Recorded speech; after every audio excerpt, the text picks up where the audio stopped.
Chapitre 111. La leçon à tirer de 1947.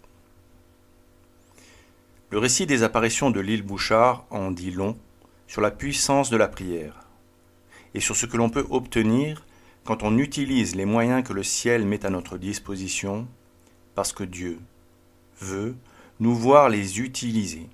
Voici un extrait du bulletin mensuel Il est ressuscité, qui raconte très bien l'événement qui débuta le jour de la fête de l'Immaculée Conception.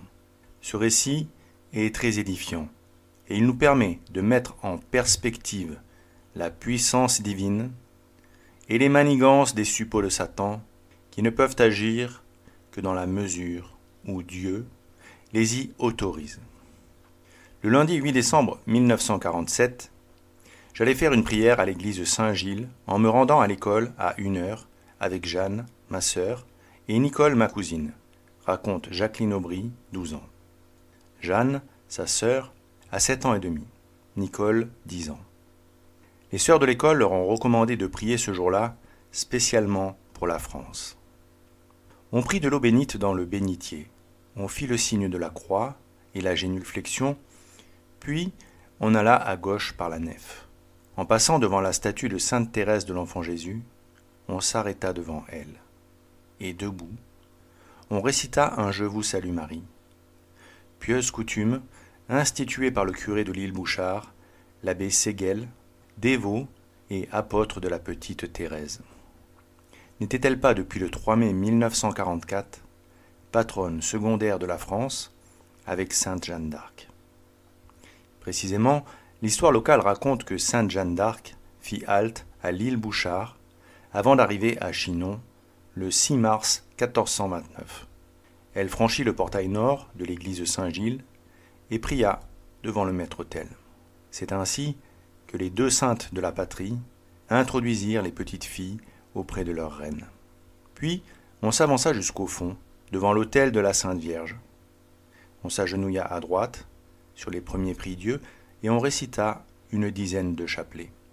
Alors, je vis tout à coup à ma gauche, entre le vitrail et l'autel, une grande lumière, vive mais non éblouissante, au milieu de laquelle apparut une belle dame, se tenant dans une grotte et ayant à sa droite un ange.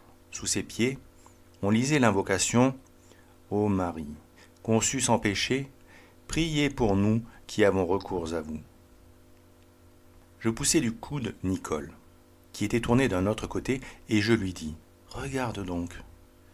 Nicole regarde ainsi que Jeanne, elles firent « Oh !» en mettant leurs mains droites à leur bouche. Puis Nicole s'écria « Oh, la belle dame !» Quant à Jeannette, elle fut sidérée par l'ange. « Oh, le beau ange ! Oh, le beau ange !» fit-elle, les mains jointes, en se relevant. On s'arrêta de prier, puis, plutôt effrayé, on sortit de l'église. On aperçut dans la rue Segrine Croison, 13 ans, et sa petite sœur Laura, 8 ans et demi, qui allait à l'école. On leur raconta ce qu'on avait vu, et elles rentrèrent avec nous dans l'église pour voir la dame. Les 5 fillettes s'engagent ensemble dans la nef de la Sainte Vierge. Lorsqu'elles sont à la hauteur de la statue de Sainte Thérèse, Laura s'écrie « Je vois une belle dame et un ange. » Mais Sergine, elle, ne voit rien. Arrivée devant l'autel, elle s'agenouille devant la belle dame qui les a attendus. Elle récite un Notre Père, une dizaine de chapelets, et 3 fois l'invocation « Ô Marie conçue sans péché, priez pour nous qui avons recours à vous. » Cette prière terminée, la dame disparaît, après leur avoir souri à toutes, spécialement à Jeanne Aubry, la plus petite. Alors les enfants se lèvent et vont à l'école. L'école Saint-Gilles était tenue par des religieuses de Sainte-Anne, institutrices et gardes-malades très aimées de la population. Chassées en 1910 par la République, elles étaient revenues en habits séculiers dès 1911. Le curé de l'époque avait alors consacré l'école à la Sainte Vierge. En arrivant sur la cour de récréation, les enfants racontent à leurs compagnes ce qu'elles ont vu, puis viennent le redire au curé et à sœur Saint-Léon de la Croix, la directrice de l'école. Cette dernière traite Jacqueline de folle, et monsieur le curé lui dit « Tu as vu trouble à travers tes grandes lunettes. » Elle était myope en effet, et portait des lunettes. Détail important. Intrigué, le curé se décide cependant à interroger séparément les enfants en présence de sœur Saint-Léon. Jacqueline raconte. J'ai vu une belle dame vêtue d'une robe blanche, ceinture bleue, voile blanc, légèrement brodé autour. Le voile reposait sur le front. Les pieds de la dame étaient nus et apparents et reposaient sur une pierre rectangulaire formant le bas de la grotte dans lequel elle nous est apparue. À son bras droit était passé un chapelet au grain blanc, monté sur une chaîne d'or et à l'extrémité duquel était suspendu un beau crucifix en or. Les cheveux étaient blonds et longs et retombaient sur le devant, de chaque côté, en formant deux anglaises. La ceinture était bleue avec un large ruban et les manches de la robe étaient vagues.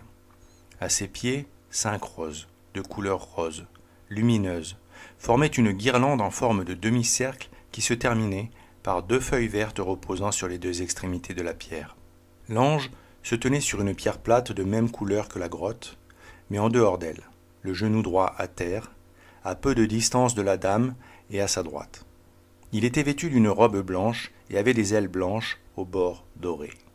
Il tenait à la main droite un lys blanc et l'autre main reposait sur sa poitrine. Les cheveux étaient blonds en forme d'anglaise. Les autres petites filles ayant fait la même description, monsieur le curé quitte l'école en leur recommandant de rester bien sages.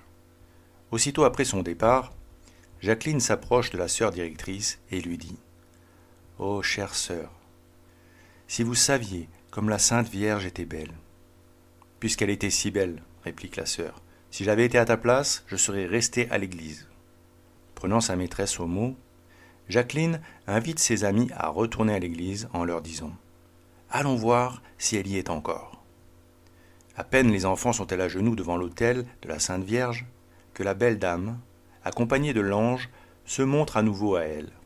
Prenant la parole pour la première fois, avec une expression d'indicible tristesse, elle leur dit « Dites aux petits enfants de prier pour la France, car elle en a grand besoin. » La dame a insisté sur le mot France. Poussée par Jacqueline, les 2 plus petites demandent « Madame, êtes-vous notre maman du ciel ?»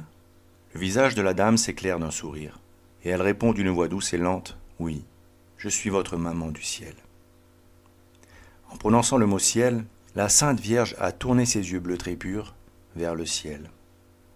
Jacqueline s'enhardit et demande elle-même à la dame « Quel est l'ange qui vous accompagne ?» L'ange se détourne et répond en souriant « Je suis l'ange Gabriel. » Ce furent les seules paroles prononcées par l'ange à l'adresse des enfants pendant toutes les apparitions. Puis, la dame tend la main droite et dit « Donnez-moi votre main à embrasser, chacune à votre tour. » Elles approchent sans crainte et la dame, se penchant, prend lentement leur main droite, l'embrasse sur sa face dorsale, à l'extrémité de l'index, du médius et de l'annulaire, et leur dit en les congédiant « Revenez ce soir à 5 heures, et demain à 1 heure. » Alors, la vision disparaît, et les enfants retournent à l'école. Elle remarque que la trace du baiser de la dame est restée sur leurs mains et se signale par un ovale blanc. « Dépêchons-nous, dit Jacqueline. La chère sœur sera bien obligée de nous croire cette fois-ci. » Malheureusement, la trace disparaît à la sortie de l'église pour l'une, à la porte de l'école pour les autres. Lorsque les enfants arrivent à l'école, la sœur directrice demande aux petites d'où elles viennent. « Nous venons de l'église, répond Jacqueline. Vous nous avez dit que nous aurions dû y rester. » C'est bien, et qu'avez-vous vu ? Les fillettes relatent ce qu'elles ont vu et rapportent les paroles de la dame. Plus troublée qu'elle ne veut le paraître, sœur Saint-Léon demande à 16 heures à Jacqueline et à Nicole de lui raconter séparément et par écrit ce qu'elles ont vu et entendu lors des 2 apparitions au début de l'après-midi. Les 2 copies relatent les mêmes choses avec les mêmes détails. Au soir du 8 décembre à 17 heures, un salut du Saint-Sacrement précédé du chapelet est donné dans l'église de Saint-Gilles. Seule Jacqueline est présente. Pendant la 5e dizaine, l'enfant manifeste une inquiétude évidente, tournant la tête à droite, à gauche, semblant chercher quelqu'un. Enfin, quoique ce le soit défendu, Elle retourne la tête et, de ses yeux suppliants, fixe ceux de sœur Saint-Léon de la Croix, comme pour demander quelque chose. La sœur lui fait signe de se retourner vers l'autel. Jacqueline obéit aussitôt. C'est d'ailleurs le début du salut. Et la belle dame, car c'est elle, disparaît alors, s'effaçant au moment où le curé apporte le Saint-Sacrement sur l'autel de la Sainte Vierge. Après la bénédiction, lorsque le curé rapporte le bon Dieu au maître-autel et qu'on entonne le chant « Ô Marie conçue sans péché », priez pour la France. La dame et l'ange réapparaissent dans la lumière. Sœur Saint-Léon, après avoir congédié les autres enfants, s'approche de Jacqueline qui lui dit « Chère sœur, la dame est revenue. Elle est là, elle nous regarde. Que faut-il faire ?»« Mais où est-elle » demande la sœur décontenancée. « Voyons, vous la voyez bien, chère sœur, elle est là. » La sœur conseille alors à Jacqueline de réciter avec elle son chapelet et s'agenouille près d'elle. Alors, je puis dire que c'est la seule fois où j'ai vu la Sainte Vierge tant sourire, racontera Jacqueline, devant la chère sœur qui avait peur, mais qui avait peur. Elle souriait. Alors, lorsque la dizaine est terminée, Jacqueline dit « Elle est partie. »« Ouf !» fait la sœur Saint-Léon, qui s'empresse d'aller tout raconter au curé. Le fait que la dame ait disparu juste au moment où le Saint-Sacrement était apporté dans sa chapelle frappa le bon abbé Séguel. Ce soir, monsieur le curé commença à être touché, racontera Jacqueline. Il fut frappé par le fait que la Sainte Vierge avait disparu au moment où il avait apporté le Saint-Sacrement. La Sainte Vierge s'était effacée pour laisser la place à son fils. Il se disait « Une enfant ne peut pas inventer cela ». Le mardi 9 décembre 1947, les 4 fillettes essuient les rebuffades des grandes personnes auxquelles elles racontent leurs visions. Croyez-y pas, si vous voulez, moi j'ai vu, j'y crois, répond invariablement Jeannette Aubry. Sa mère, pourtant, lui interdira ce jour-là d'aller à l'église après la classe pour voir la dame. Je te le défends. C'est pas la Sainte Vierge que tu vois, c'est le diable. Si tu retournes à l'église à 5 heures, la belle dame, comme tu dis, t'emmènera et tu ne me verras plus. Comme à Fatima, où le curé disait que c'était peut-être le diable. À 1 heure de l'après-midi, les voyantes se placent comme la veille devant l'autel de la Sainte Vierge et commencent le chapelet. Bientôt, la lumière apparaît. Un globe de lumière s'ouvre et un rideau argenté se déploie, couvrant la moitié du vitrail de gauche et la moitié de l'autel de Notre-Dame des Victoires. Sur ce fond de rideau se détache une grotte, et dans cette grotte, la Dame. À quelque distance, sous une voûte de rocher, l'ange à gauche de la Dame cette fois. Sous les pieds de la Dame, l'invocation de la veille « Ô Marie conçue sans péché » a été remplacée par ces mots « Je suis l'Immaculée Conception ». Des lettres brillantes, en partie cachées par les mains de la Dame, apparaissent sur sa poitrine. Ma 4. Les voyantes sont seules dans l'église. 3 amis les attendent dehors. Jacqueline a promis de demander à la dame si elle pouvait entrer. Elle le fait. Oui, répond la dame, mais elles ne me verront pas. Jacqueline s'empresse d'aller le dire à ses amis. Une femme du village, Madame Trinçon, survenue sur ces entrefaites, se joint aux enfants et pénètre avec elle dans l'église. Dès le retour de Jacqueline, la dame, levant sa main droite à la hauteur de sa joue, fait signe de l'index d'approcher. Quand les 4 fillettes sont près d'elle, elle les invite à s'approcher d'elle. Embrassez la croix de mon chapelet. Jacqueline et Nicole, en se haussant sur la pointe des pieds, parviennent à atteindre le crucifix que la dame tient dans sa main. Mais Laura et Jeannette, trop petites, doivent être soulevées à bout de bras par Jacqueline, ce que fait celle-ci sans aucun effort. Lorsqu'elles ont toutes les 4 baisé le crucifix d'or, elles font très lentement le signe de croix, à l'imitation de celle qui vient de les unir d'une manière si simple, mais très intime à sa compassion. Qu'il est impressionnant ce signe de croix, diront-elles. Puis, la dame, devenue subitement toute triste, dit « Je vais vous dire un secret, que vous pourrez redire dans 3 jours. Priez pour la France, qui ces jours-ci est en grand danger. » Puis la dame continue. « Allez dire à monsieur le curé de venir à 2 heures, d'amener les enfants et la foule pour prier. » Jacqueline se retourne alors vers madame Trinçon et les 3 amis, et elle leur dit: « La Sainte Vierge demande la foule. Où donc la prendre ?» Madame Trinçon, très émue, lui répond: « Ne te tourmente pas. Ces petites et moi la commençons. » Alors, madame Trinçon, les 3 fillettes et les voyantes récitent 2 Ave Maria et l'invocation: « Ô Marie conçue sans péché, priez pour nous qui avons recours à vous. » La dame et l'ange se sont associés à leur prière jusqu'à ces paroles: « Sainte Marie, Mère de Dieu » exclusivement, les laissant dire seuls la 2e partie de l'Ave Maria. Aussitôt après, la dame, redevenue souriante, prend la parole.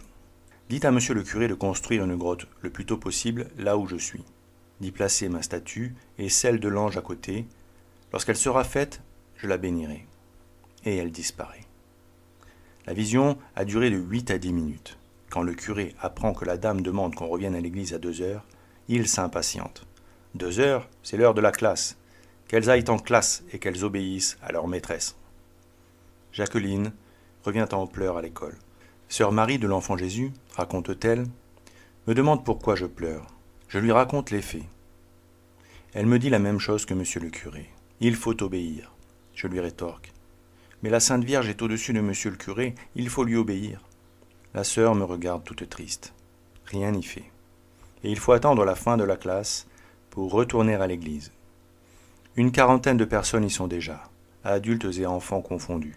Au bout d'une 10aine de chapelets, la dame apparaît et organise elle-même la prière. Chantez-le « Je vous salue Marie », ce cantique que j'aime bien.